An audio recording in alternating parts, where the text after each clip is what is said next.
You are most welcome in physics in easy way. मित्रों, physics in easy वे में आपका बहुत बहुत स्वागत है।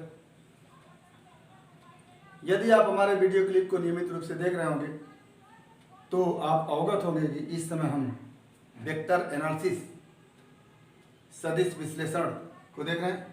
इसी चैप्टर में हम एक टॉपिक लेकर के आए हैं जिसका नाम है प्रक्षेप्य गति, प्रोजेक्टाइल मोशन। तो यह एक ऐसी गति होती है जो गुरुत्वाकर्षण बल के अधीन किसी पिंड की स्पेस में गति होती है। यानी यदि किसी पिंड को क्षैतिज से किसी एंगल पर, किसी कोण पर प्रक्षेपित किया जाता है, फेंक दिया जाता है, तो उस पर गुरुत्वाकर्षण बल काम करता है। उस गुरुत्वाकर्षण बल के कारण वस्तु की जो गति होती है उसी गति को क्या कहते हैं? प्रक्षेप्य गति कहते हैं, प्रोजेक्टाइल मोशन कहते हैं। क्या लिखेंगे? यदि किसी वस्तु को क्षैतिज से किसी कोण पर प्रक्षेपित किया जाता है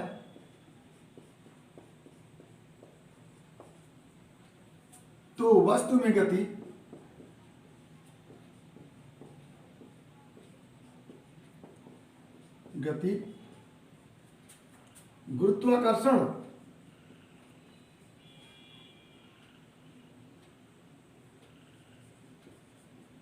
गुरुत्वाकर्षण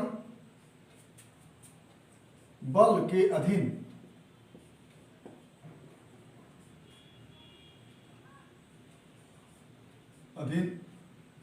होती है।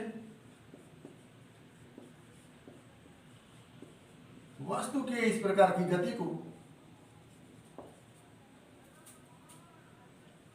इस प्रकार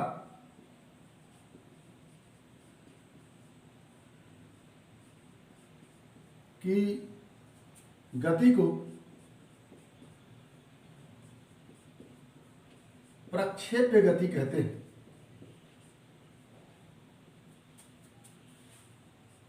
गति कहते हैं।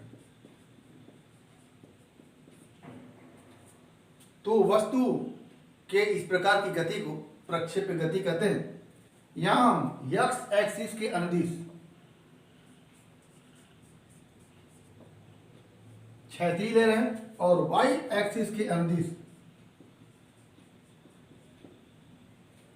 ऊर्ध्वाधर ले रहे हैं। यानी इधर की तरफ वस्तु की गति होगी तो क्षैतिज गति, और इधर की तरफ वाई अक्ष के अनुदिश वस्तु की गति होगी तो ऊर्ध्वाधर गति हम मान के चलेंगे।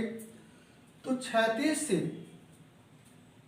किसी एंगल पर वस्तु को क्या किया जाता है? प्रक्षेपित किया जाता है। इस तरह से स्वाभाविक सी बात है कि यदि वस्तु को प्रक्षेपित किया जा रहा तो उसमें प्रारंभ में कुछ वेग होगा, किसी वेग से प्रक्षेपित किया जाएगा, और क्षैतिज से किसी एंगल पर प्रक्षेपित किया जा रहा है तो मान लेते हैं क्षैतिज से ये थीटा एंगल पर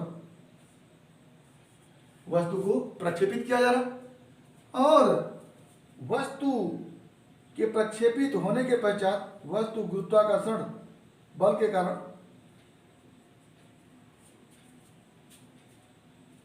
उसके वेग में कमी होगी और धीरे धीरे वस्तु मैक्सिमम हाइट पर पहुंचते हुए पुनः पृथ्वी की तरफ आएगी, सतह की तरफ आएगी। तो यहाँ पर हम इसके वेग को अगर देखें तो इस दिशा में वेग है। मान लेते हैं कि प्रारंभिक वेग क्या है? u। प्रारंभिक वेग u है। अब इस वेग से किसी एंगल पर प्रक्षेपित किए जाने वाले वस्तु में गति आगे की तरफ भी होगी और ऊपर की तरफ भी होगी। इसका मतलब यह है कि इस बेग के दो कंपोनेंट होंगे, दो घटक होंगे, एक क्षैतिज घटक और दूसरा ऊर्ध्वाधर घटक। जैसा कि हम वेक्टर के वियोजन में पढ़े हुए हैं कि इस वेक्टर के दो कंपोनेंट जो एक दूसरे के लंबवत हैं, अगर वियोजित करें तो पहला कंपोनेंट जो होगा वो u cos थीटा होगा। जैसे आप लिखते हैं cos थीटा इक्वल टू आधार बटा कर्ण। तो इस बेग को अगर हम हाइपोटेनियस मान लें, कर्ण मान लें, तो इसके दो घटक होंगे, या हम जानते हैं कि घटक में विभाजित करने के लिए वेक्टर को हाइपोटेनियस मान लेते हैं,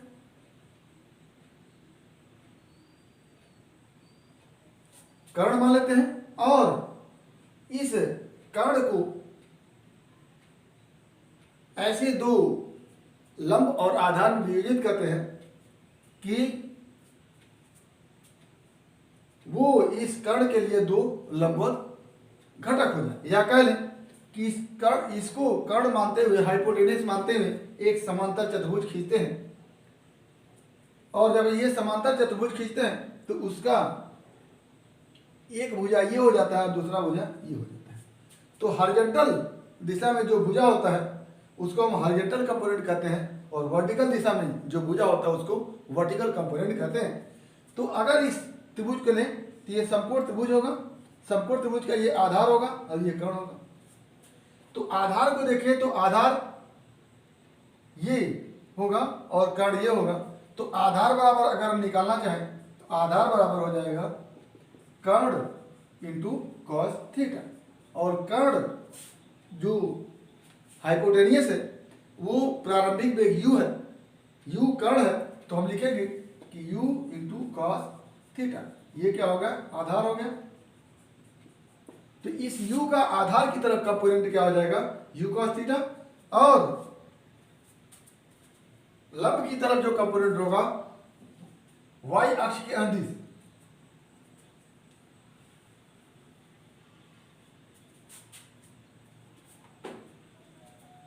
ये u हाइपोटेनियस है, y अक्ष के अंदर जो कंपोनेंट होगा उसको हम साइन थीटा करके निकालेंगे। साइन थीटा इक्वल टू लंब बटा कर्ण, या कह ले लंब बराबर हो जाएगा कर्ण इंटू साइन थीटा। और लंब हमारा कौन सा है, ये लंब है, तो ये लंब ऊपर की तरफ है और इसी के बराबर ये लंब है, तो जितना ये होगा उतना ही ये होगा, यानी लंब हो जाएगा कर्ण u और साइन थीटा। तो इसका मान अगर u साइन थीटा होगा तो इसका मान भी क्या हो जाएगा, u साइन थीटा हो जाएगा। अब मेरे पास जिस u वेलोसिटी से वस्तु प्रक्षेपित की जा रही थी उसके दो घटक हो गए, क्षैतिज घटक u cos थीटा और ऊर्ध्वाधर घटक u sin थीटा, या कह लें कि horizontal component u cos theta और vertical component u sin theta. इसका मतलब ये होगा कि ये वस्तु दो वेग से चल रही है जिनका सम्मिलित प्रभाव क्या है, एक वेग है u, दो वेग से चल रही है, एक वेग u cos थीटा है जिससे वो आगे की तरफ बढ़ रही है, और एक वेग u sin थीटा है जिससे वो ऊपर की तरफ जा रही है। तो जब हम हॉरिजॉन्टल दिशा में विस्थापन की बात करेंगे तो u cos थीटा वेग को लेकर के करेंगे, जब वर्टिकल दिशा में विस्थापन की बात करेंगे तो हम u sin थीटा को लेकर के बात करेंगे। तो अगर वस्तु u वेग से प्रक्षेपित की जा रही है तो उसका हॉरिजॉन्टल विस्थापन क्या होगा, वर्टिकल विस्थापन क्या हो गया, इन विस्थापन को हम देखेंगे, और आगे हम देखेंगे कि ये वस्तु अधिकतम हाइट, अधिकतम इसमें वर्टिकल डिस्प्लेसमेंट क्या होगा उसको देखेंगे, और अधिकतम रेंज क्या होगा उसको देखेंगे। तो यहाँ से यहाँ तक की अधिकतम दूरी जो होगी उसको हम देखेंगे, ये जो वर्टिकल हाइट है उसको हम देखेंगे। तो आगे धीरे धीरे हम इन सब तथ्यों को देखते रहेंगे। तो सबसे पहले हम लिखते हैं कि यदि किसी वस्तु को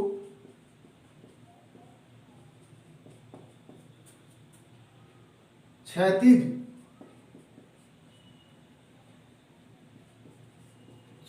से थीटा अंश, थीटा कोण पर u वेग से प्रक्षेपित किया जाए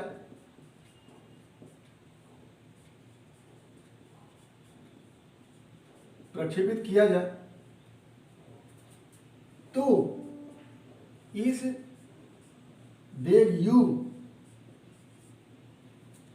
का क्षैतिज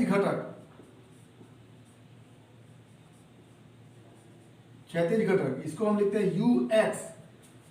ये x एक्सिस के अंदिश जो u का घटक है उसको हम ux लिखेंगे और उसका मान होगा u cos थीटा। अभी आप निकाल चुके हैं कि cos थीटा इक्वल टू आधार बटा कर्ण, आधार की तरफ हमको वेग निकालना है तो आधार इक्वल टू लिखेंगे कर्ण इंटू कॉस थीटा। तो कर्ण का मान है u, तो u इंटू कॉस थीटा हमारा क्या हो गया, क्षैतिज घटक। अब क्या लिखेंगे, वेग u का ऊर्ध्वाधर घटक,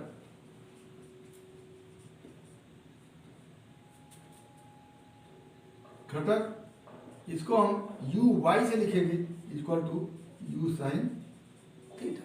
ये हमारा हो गया u x equal to u cos theta और u y equal to u sine theta.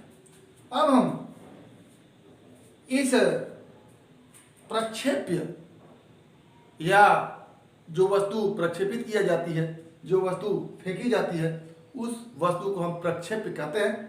तो अब हम प्रक्षेप u के रास्ते को देखेंगे, पथ को देखेंगे कि कैसा पथ होगा। इस पथ को देखने के लिए हम x एक्सिस की तरफ चली गई दूरी x और y एक्सिस की तरफ चली गई दूरी y को देखेंगे और इन दोनों में जो संबंध होगा उसी संबंध के सहारे, संबंध को देखते हुए हम बताएंगे कि इस प्रक्षेप का पथ कैसा होगा। तो क्या लिखेंगे, ऊर्ध्वाधर दिशा में विस्थापन के विपरीत दिशा में गुरुत्वाकर्षण बल होगा।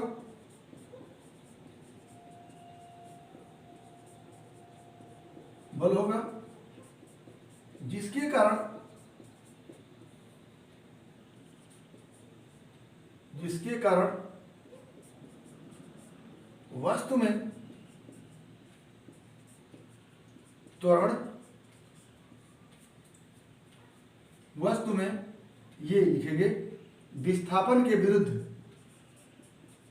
या गति के विरुद्ध, विस्थापन या गति के विरुद्ध त्वरण g, गति के विरुद्ध त्वरण g होगा, जिसको माइनस g के रूप में लिखेंगे। क्यों लिखेंगे कि ये जो g होगा ये वस्तु के गति के विरुद्ध है, यानी वस्तु की गति के विरुद्ध होने का इसके वेग में लगातार कमी करेगा, यानी इस g को गुरुत्वीय त्वरण माइनस g कहा जाए या फिर गुरुत्वीय मंदन कहा जाए। तो ये जहां हम g लिखते हैं, जहां पर एक ही जगह g लिखते हैं वहां पर एक ही जगह माइनस g लिखेंगे। तो यहां पर हो जाएगा, अतः t समय पश्चात वस्तु में ऊर्ध्वाधर विस्थापन, जिसको हम h बराबर ut plus half gt square से देखेंगे। अब h को हम लिखेंगे, क्योंकि ऊंचाई को हमने y अक्ष के अंदिश रखा है, तो लिखेंगे y बराबर u, ऊर्ध्वाधर दिशा में अगर विस्थापन को देख रहे हैं तो वेग को हम ऊर्ध्वाधर दिशा में देखेंगे। तो ऊर्ध्वाधर दिशा में वेग क्या है, u साइन थीटा। क्या लिखेंगे, u ऊर्ध्वाधर वेग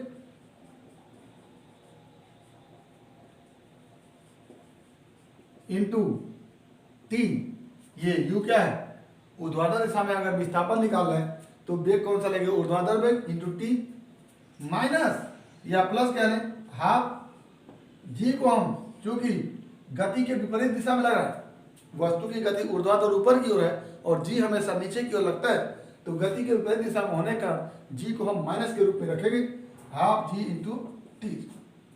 तो यहां से हो जाता है y equal to u sine theta into t minus half g t square. ये हमारा प्रथम समीकरण हो गया। आगे अगर क्षैतिज विस्थापन को देखें तो टी समय में क्षैतिज विस्थापन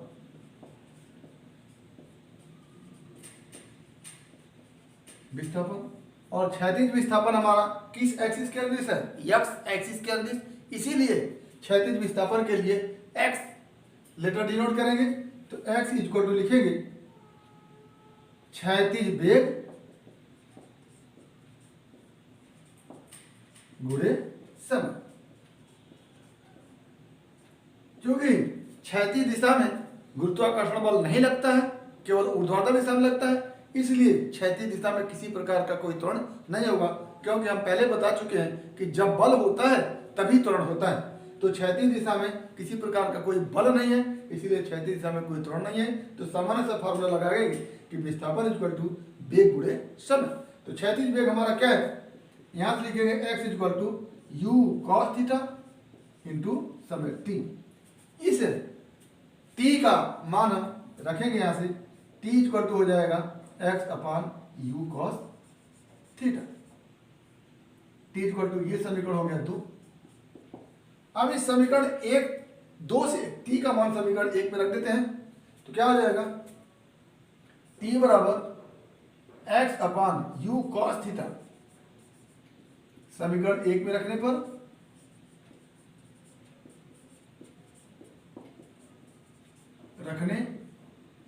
क्या हो जाएगा, y बराबर u sine theta into x upon u cos theta minus half g into x upon u cos theta का होल स्क्वायर। यहां से क्या बन के आएगा, y इक्वल टू यू से कटेगा x into tan theta minus g upon twice u square cos square theta, g upon twice u square cos square theta x square. ये अगर इस समीकरण को हम ध्यान से देखें, यदि इस समीकरण को हम ध्यान से देखें तो x में पावर 2 है अधिकतम और y में पावर 1 है। तो ऐसी स्थिति में अगर इस प्रकार का कोई समीकरण होता है जिसमें एक चर राशि के पावर 2 हो या एक चर राशि का अधिकतम पावर 2 और दूसरी चर राशि सिंगल पावर में हो, तो इस प्रकार का जो इक्वेशन होता है वो परवलय का समीकरण होता है। तो लिखेंगे कि चूंकि समीकरण 3 लिख दीजिए, चूंकि समीकरण 3 x के घातांक 2 समीकरण, चूंकि समीकरण 3 में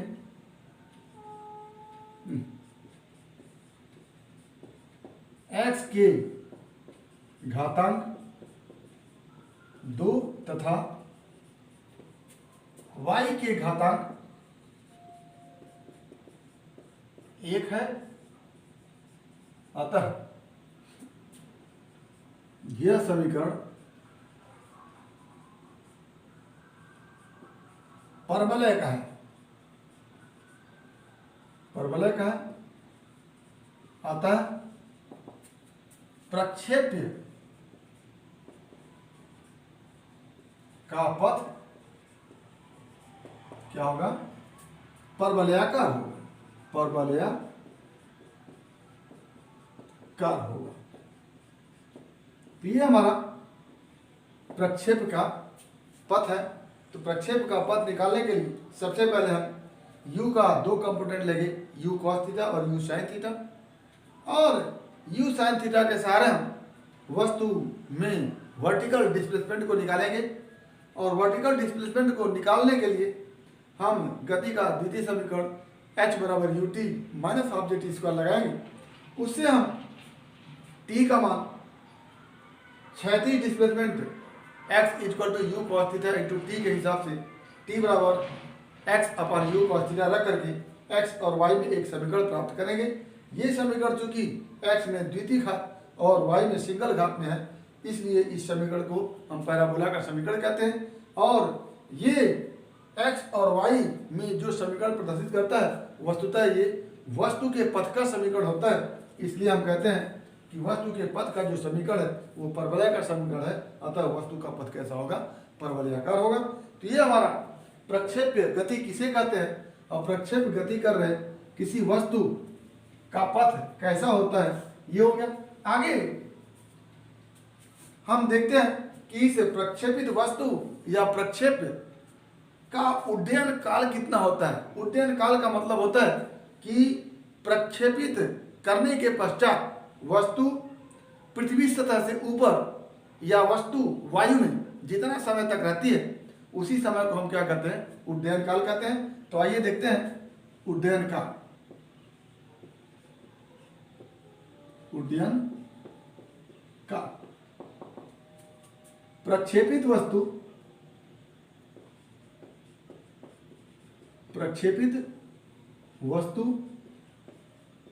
या इसी को हम प्रक्षेप भी कहते हैं। प्रक्षेपण के पश्चात यानी प्रक्षेप किए जाने के पश्चात पृथ्वी सतह से ऊपर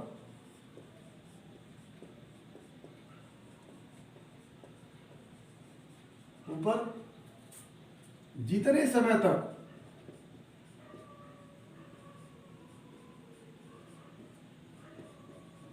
रहती है उस समय को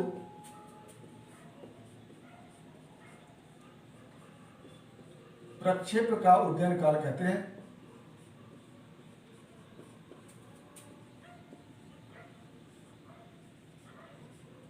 उड्डयन काल कहते हैं। इसे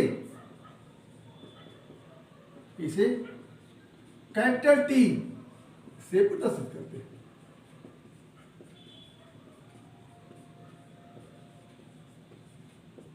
करते हैं। अब इस उड्डयन काल को निकालने के लिए हम देखेंगे कि वस्तु ऊर्ध्वाधर वेग से ऊपर की तरफ जाती है और क्षैतिज वेग से आगे की तरफ बढ़ती है। तो ऊपर की तरफ का अधिकतम विस्थापन यानी अधिकतम हाइट प्राप्त करने में उसको कितना समय लगता है, तो यहाँ से चलती है, ऐसे चलते हुए अधिकतम हाइट पर पहुँचती है। तो अधिकतम हाइट तक जाने में कितना उसको समय लगता है और फिर उतना ही समय उसको पृथ्वी सतह पर आने में लगता है। यानी अधिकतम हाइट तक पहुँचने में जितना समय लगेगा उसका अगर हम 2 गुना कर दें तो उड्डयन काल निकल के आएगा। और अधिकतम हाइट पर वस्तु का ऊर्ध्वाधर वेग क्या हो जाता है, 0 हो जाता है। तो यदि अधिकतम हाइट पर वस्तु का ऊर्ध्वाधर वेग 0 है, प्रारंभ में ऊर्ध्वाधर वेग u sin थीटा है, तो और a का मान g के बराबर है, तो ऐसी स्थिति में हम गति के प्रथम समीकरण से अधिकतम हाइट तक पहुंचने में जो समय लगेगा उसको निकाल देते हैं। तो लिखेंगे कि अधिकतम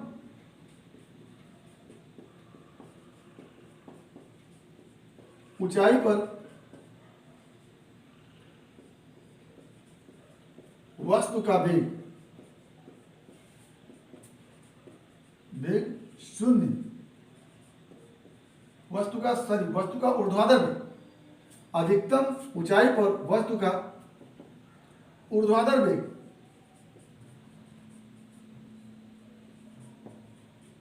शून्य होता है और वस्तु का प्रारंभिक ऊर्ध्वाधर वेग u sin थीटा है। अतः गति के प्रथम समीकरण से समीकरण कौन सा है? v बराबर u प्लस ए टी से क्या लिखेंगे? v हो गया अंतिम वेग 0 शून्य बराबर प्रारंभिक वेग u sin थीटा प्लस, चूंकि वस्तु ऊर्ध्वाधर ऊपर की ओर जा रही है और गुरुत्वीय त्वरण नीचे की ओर लग रहा है, तो दोनों की दिशा एक दूसरे के अपोजिट है, इसलिए g को हम माइनस जी लिखेंगे इंटू टी। तो यहां से हो जाता है आपका 0 बराबर u sin theta minus g t, और यहीं से हो जाता है g t equal to u sine theta, और यहीं से हो जाता है t equal to u sine theta upon g, यानी t equal to u sine theta upon g, यानी अधिकतम ऊंचाई पर पहुंचने में वस्तु को समय लगता है यू साइन थीटा अपॉन जी। तो यहां से जब वस्तु यहां पर पहुंचती है, अधिकतम ऊंचाई पर पहुंचती है, तो उसका समय t equal to u sine theta upon g है, और यहां से फिर नीचे पृथ्वी तक जाती है तो उतना ही समय यहां से यहां तक आने में लगता है। तो यहां से यहां तक का समय यू साइन थीटा अपॉन जी, फिर यहां से यहां तक का जो समय फिर यू साइन थीटा अपॉन जी, दोनों समय मिल जाते हैं तो हो जाते हैं 2 यू साइन थीटा अपॉन जी। या कल उड्डयन काल जो होता है वो अधिकतम हाइट तक पहुंचने के समय का क्या होता है? 2 गुना होता है। तो लिखेंगे कि उड्डयन काल